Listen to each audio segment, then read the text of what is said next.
Gagawa tayo ng ano.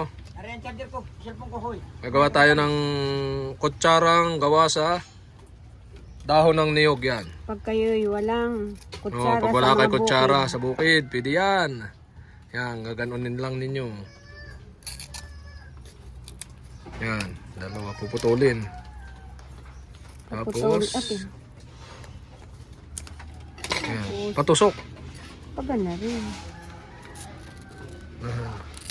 Ay, baka. Yan, gaganunin yung pinakandulo. Yan. Tapos, Bubukahin. Yan.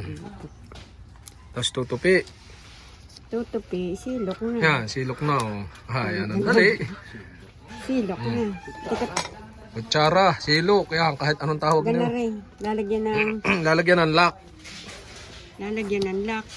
Yan, yun oh. Oh, silok na isa. Silok na. Yan, ang silok oh. Kutsara. Kutsara, silok yan. Pwede na itong panghigo pag ganun. Pag wala kang kutsara, lalo na pag nasa Bukid. bukid or gubat kayo, yan. Nalimutan nyo magdala ng kutsara kahit sa mga piknika, pwede to. Sabaw. Basta may dahon ng niyog, pwede. Yan. Pag may sabaw ang inyong hihigupin, pwede to. Yan o. Isa pa, para makita nyo.